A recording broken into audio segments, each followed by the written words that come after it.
Hello everyone, welcome to another episode on Hashtag and today I'll be talking about the NBA as it pertains to what is going on in the NBA today. And last night we saw the NBA finals. We saw it was a game between Lakers and Miami Heat, and it was one of those games that Lakers were expected to come into the game yesterday and just close them out and win the go with the trophy. But Jimmy Butler led Miami Heat and said no, we're not ready to go home yet.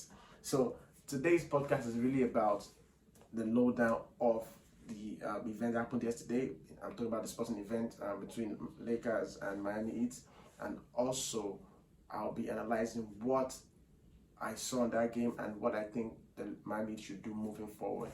I am Hassan, and of course, this is Hasto Buds.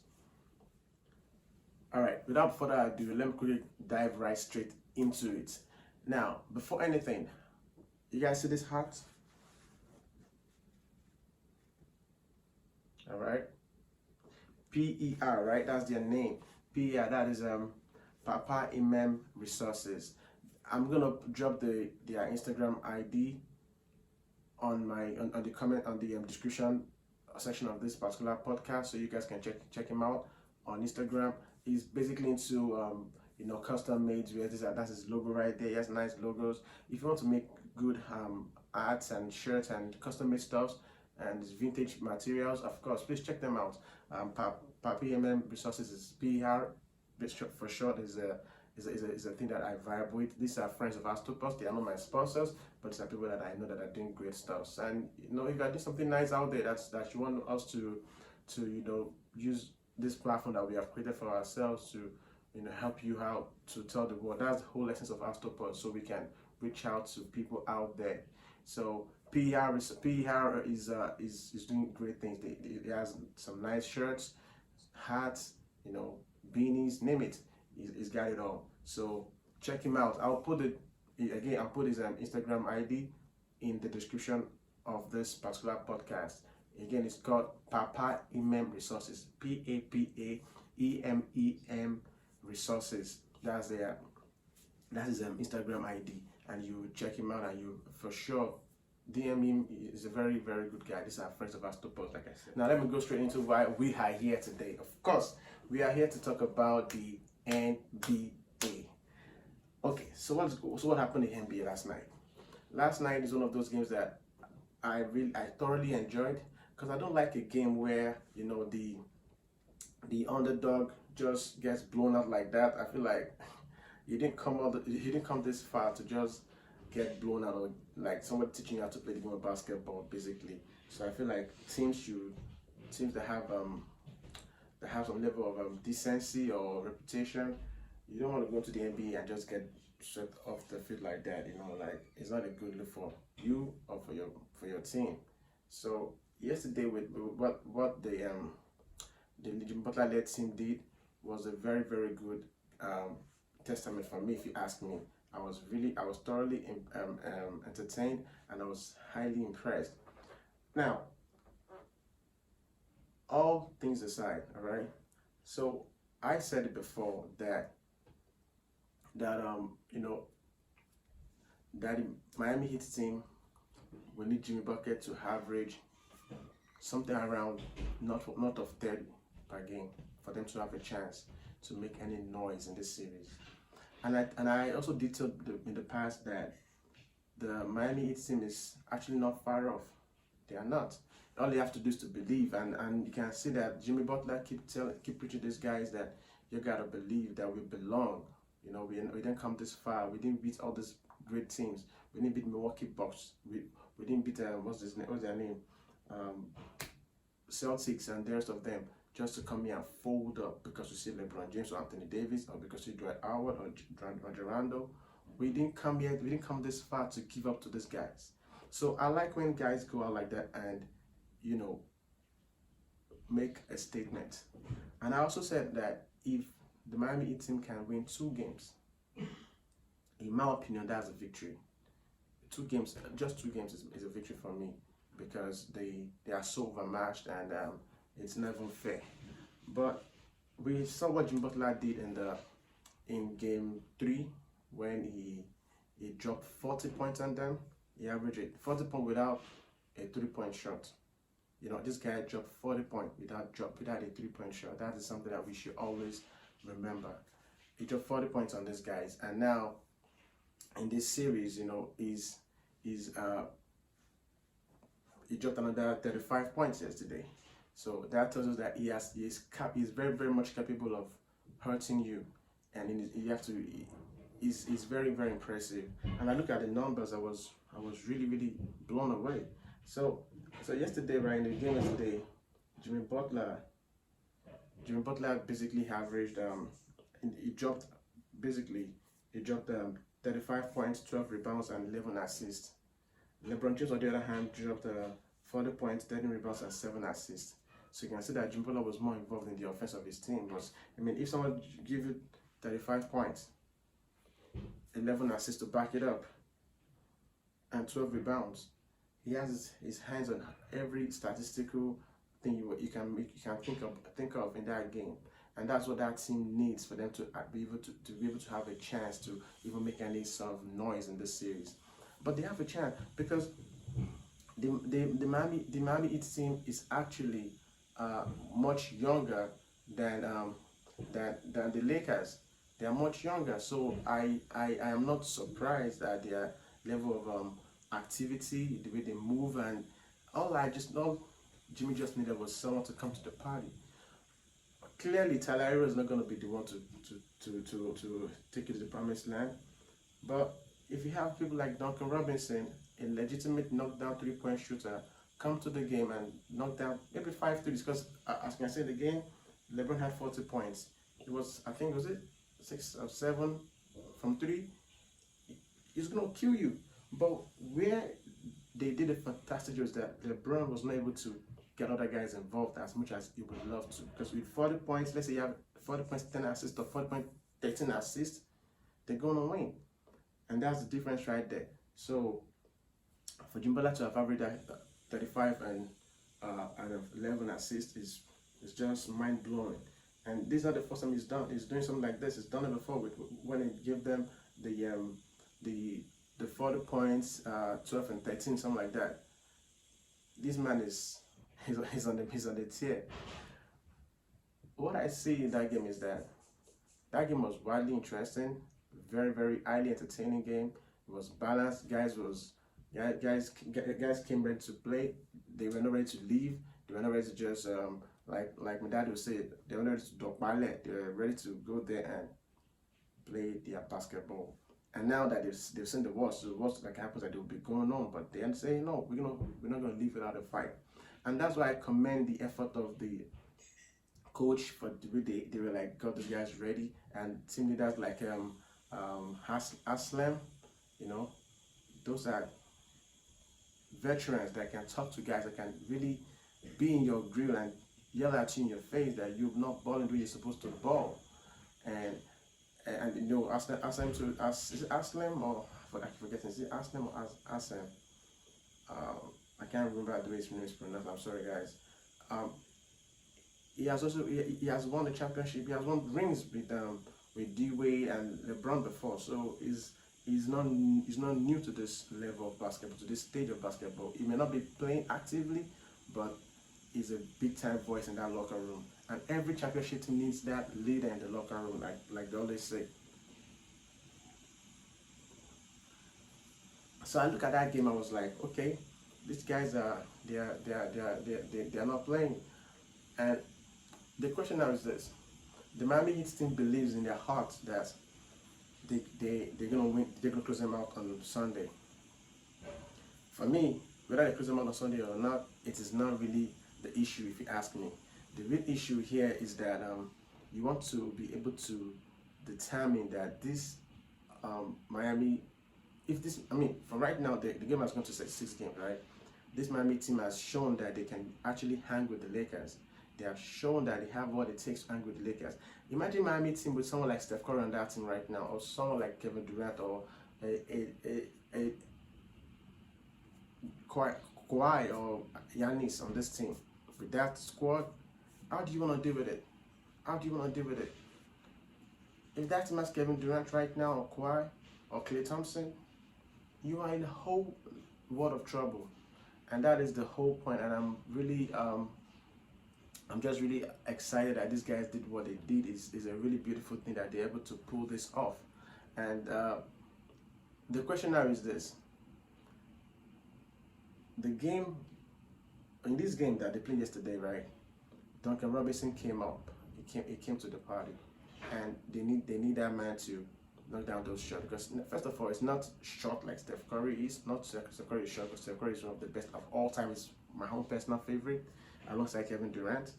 But this man's like maybe like 6'6", 6'7". He's a tall guy. He's a tall guy, and he's doing a decent job with it, with his 3-and-D efforts. You know, it's not easy to guard LeBron and still be able to contribute. He dropped, man, this guy dropped 25 points. 25 points. 7 of 13 from the 3-point line. 8 of 15 field goal made. 8 of 15. Man, that's like 50%.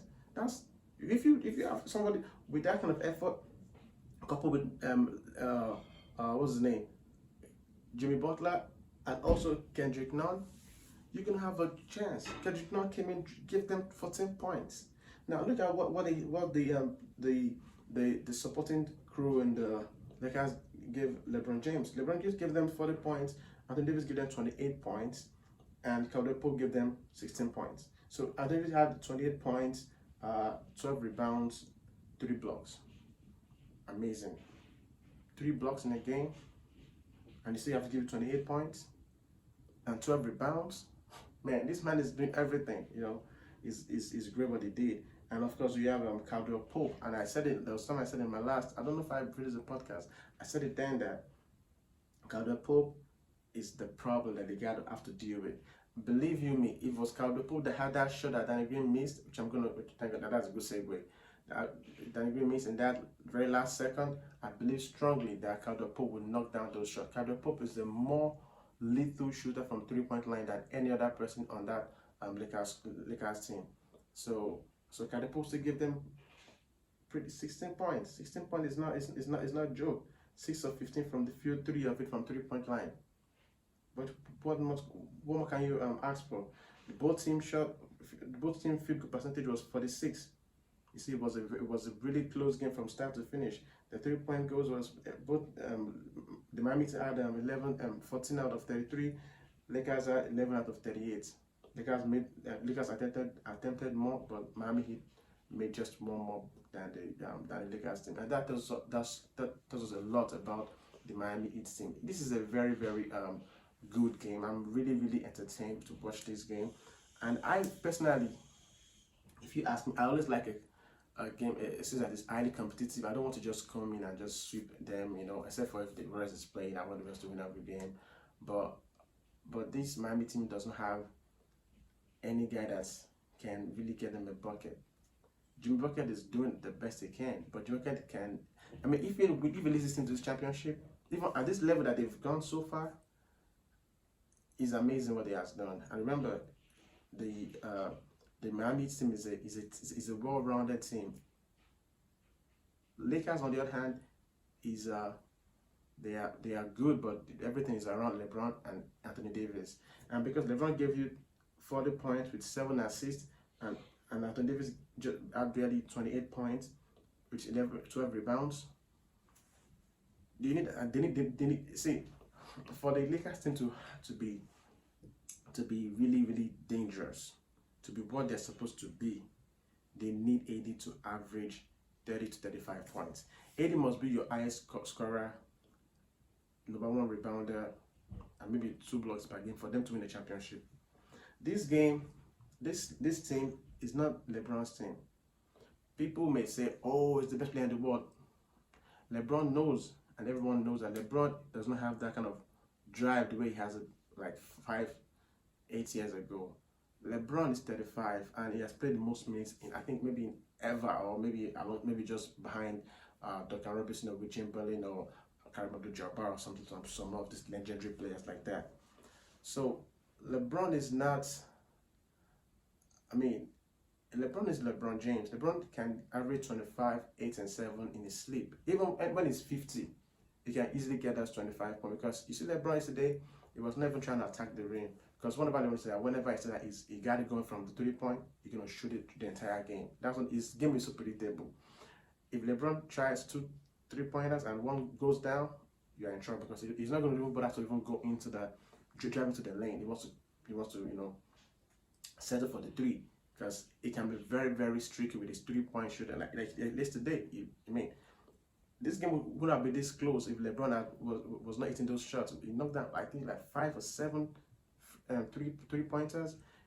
It's hard to beat a team like that. But for this team to go far, LeBron cannot be the highest goal scorer, the highest cannot have the highest points in the game for you guys to have a chance to win a championship. LeBron's greatness, as great as he can, I think right now is really behind Kareem Abdul-Jabbar in all-time points and all that. But as good as he is, his most his greatest strength is his basketball IQ.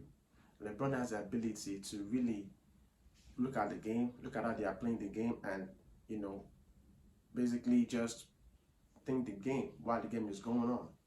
LeBron has the ability to get guys involved, give guys the ball at the right time, in the right place, in the right pocket. That's LeBron's strength, and that he can play in that level at that pace till it's 40 or 38. Yeah, he can. He's really, really good, and whilst averaging 25 points per game, LeBron has the ability to average 25, 18 points per game. He has the ability. Just you see, yesterday he wanted to will his team to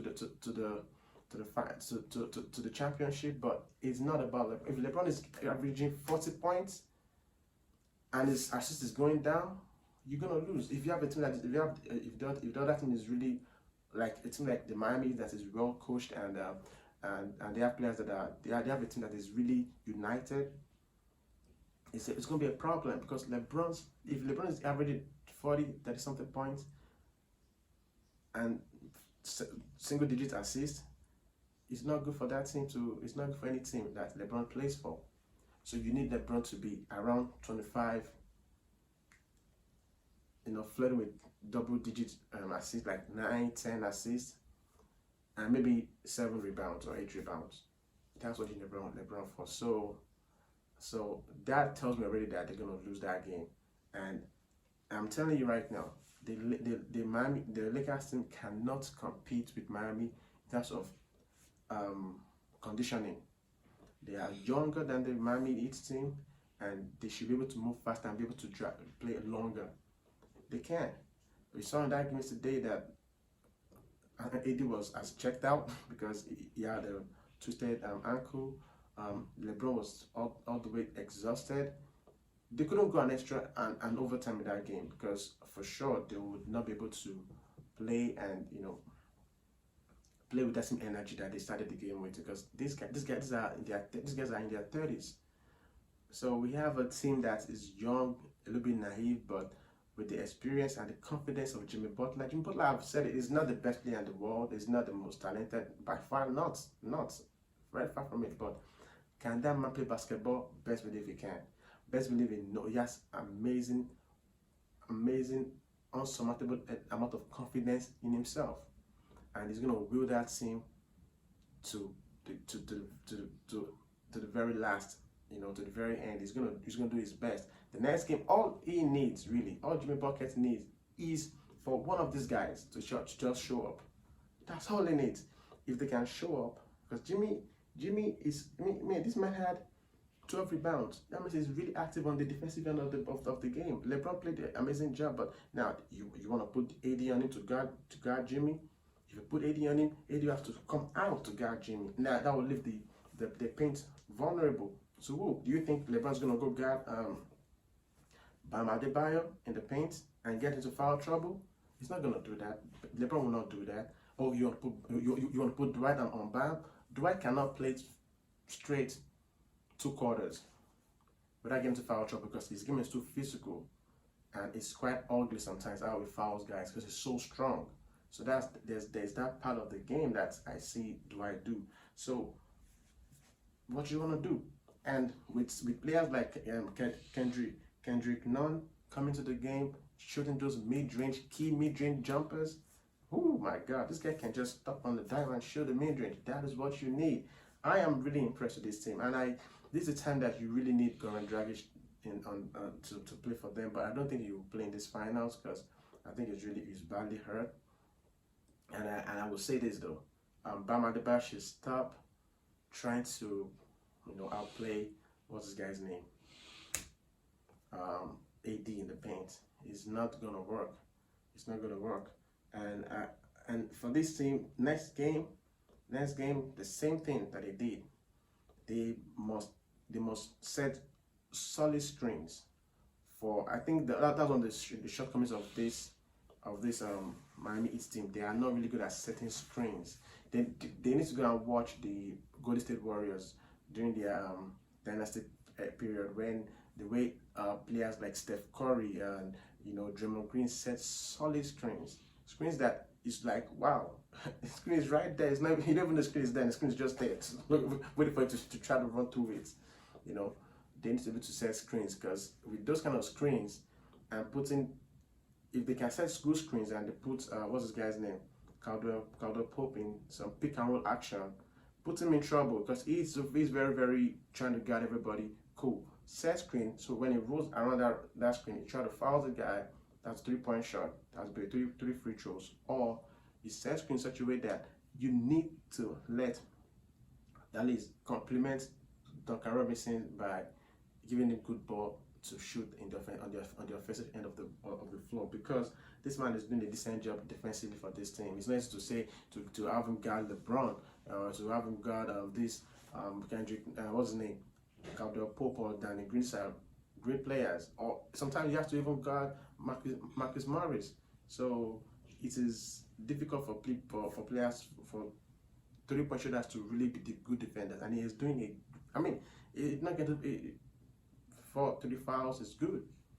He has done a fantastic job, and his height, because that they are overmatched, right? The Lakers guys they're all giants out there, but that's why he cannot play short. Something that is too short, or that's not an area threat on this floor. Because with Duncan Robinson playing on the set, being involved on the floor, definitely you gotta keep your minds on Duncan Robinson. I think they have their minds more on Duncan Robinson than on other players. So now Tyler Hero, what they need is this: if Duncan Robinson can give you next game, maybe like 18, 17 points, and Tyler Hero comes up in another 16, 20 points, they're gonna win the game. Because with those kind of points, if those two players can between them share like 40 points, 45 points, and Jimmy gives another 30, they're gonna win the game. Because players like the crowd that's gonna come to party, Bam Adebayo is gonna disturb them in the paint, and they're gonna win. They cannot match the Miami Heat team in terms of strength and conditioning. They can't. Even LeBron, that is almighty LeBron, cannot do that at this age with the mileage on his body. He's great. LeBron is all-time great, but he's a human being. He bleeds red, he bleeds blood. It's not easy for him to go their way and go that route and do those things that they think that they want him to do. He needs these guys to come up, and I'm very sure they failed to come up to help LeBron out, and that is a really, really bad one. I'm just excited about this game. I'm really excited. I'm happy that Jimmy Butler did the 35 thing. He had to be around that trench and that benchmark for him to have a chance at all. He has to be around 35, 30, and splitting with triple-double. He has to be around that. He has to be more involved offensively, attacks and points or assists. He must do all of this for them, because Kendrick Nunn and Tyler Hero are good ball handlers, but they are not great, playmakers. They are not great playmakers yet. Right now, they are all rookies though. So I'm not blaming these kids for that, but I believe strongly that with the effort of people like just those 2 punch, Jimmy and Duncan Robinson, you have a long night, and just put these guys in foul trouble. I want them to win. I want them to. I like upsets, but at the same time, I also I don't know. I'm conflicted right now because I love LeBron to also win catches 4 titles because he has balled out so much, so hard, and it's only fair that I mean I won't say it's only fair, but I would like him to win. But it's not. You're not entitled to it. You gotta have to go get it, and he did his beat. You know. Now that will take me to the last play of the game. So, like I said, I think Caldwell Pope was on the floor, but the Miami players were smart enough to understand that Caldwell Pope is more of a threat than Danny Green. Danny Green is clean, shoot it clean, but like constantly, you don't want to leave Caldwell Pope open. He's really, really good at shooting that three ball, and could Coach Frank Vogel have left what's his name, Caruso on the floor so that they can have a chance to make some noise in this series. Yes, he could have left Caruso on the floor, but he realized that he wanted the best of his wings, and you have Caldwell Pope and Danny Green. Danny Green has been knocking down those 3 pointers all his life, but he has never really done it like go ahead shots. It's difficult. You must have a level of conviction to say, give me that shot, I'm gonna knock it down. Not everybody's LeBron, not everybody is Steph or KD or even Jimmy Butler that can knock down those shots. Even what's his name, Kawhi. So that's the thing about it right there. And it was a clean look. It was a clean look, but you can't do more than you can only give what you have, and and if as bad as that shot was, they got a rebound, and and they made the right play game trying to dump the ball to Anthony Davis, but it was just too much. Maybe the ball pressure that Bam Adebayo put on Anthony Davis never allowed him to even set his feet. So it's crazy, but I feel like when Markieff Morris got the ball, he could have just gone ahead and make his play. But it was crunch time. You don't have all that time to be thinking. You want to give it to the best man on the floor. Some similar to what J.R. Smith did in the finals of last 2 years, when it kind of like froze, because at that time when you're in the trenches, you're never thinking of your basketball skill or acumen. You want to give the ball to someone that you know for sure will get you the bucket. And I don't blame him for trying to up the ball to Anthony Davis, but it was just too much, and the ball pressure that Bam puts on him, Bam took it personal, and that's one of the things I like about players like that. Players that come to play, they are not going to lose to you. It was a good game. I was thoroughly, like I said, entertained, and I look forward to Game 6. So in Game 6, what am I expecting? Game 6. All right, in Game 6, I'm expecting the Miami Heat team to play a kind of game that's similar to this one. This game was close. Game 6 cannot be this close, because if it's this close, Lakers will win it. They're not going to repeat the same mistake over and again twice. They're going to win it. So they must come early, and they should not give up their lead, because they gave the lead up maybe a couple of times. That's wrong. So they must be very, very careful with the ball, stingy with the possession, and shoot the shot. Aim to shoot early in the shot clock. They shouldn't let the shot clock be like 5 seconds before they try to aim to shoot their shot. They shouldn't allow the defense of Lakers to settle before they shoot their shot. I think that would be very, very key. They're doing the decent job in terms of their cleaning the paint. They're doing a decent job of cleaning the paint. They've basically made Dwight Howard useless now in this series, because if he's on the floor, they make sure they get into foul trouble, which is brilliant. So I am just looking at what could be done, and I think Duncan Robinson and Jimmy Butler will have to say this thing, that they are the best shooter, they're the best option. They gotta have to come to the party. They gotta save this thing. Tyler Hero he's doing his thing, and it's just a kid, and hopefully he and Kendrick Nunn can average around 35 points. 30 points, that'll be decent. But Duncan and Jimmy, they need them to show up big time the next game, and Jimmy has to do the same thing. And this is a lot. I don't know how they're gonna have to do this, but they believe that they're gonna win this game, and they won that game. They should go out on Sunday and have the same mindset that they can create another upset. Because I mean, LeBron did it against Golden State, the best team in the league by far. You know, they came back from 3-1 deficit. Now you may say that LeBron is the best player in the world. Well, I don't know about that, because they are the best record in the entire NBA at the time, talking about the Golden State Warriors. So it's very, very possible to have a 3-1 upset. It's very, very possible. These players of these days, they are really, really versatile, and they're very, very talented. That being said, what do I expect from Lakers? Now, Lakers, on the other hand, I think they are better with Caruso on the floor at all time. Caruso is a really good defender, and I think what's his name? Kyle Kuzma has been absent sort of, but I don't blame him. This series is not for him. No, it's young fellas.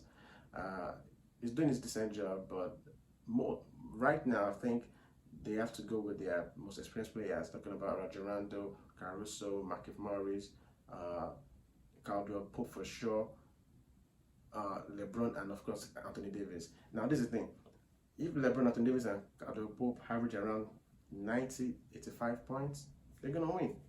So Lakers should not be thinking of who's their third wheel. They got in Caldwell Pope. He has been very, very decent for them in this series. So I just believe that they have to just give him some more shots, and they cannot leave the competition open though.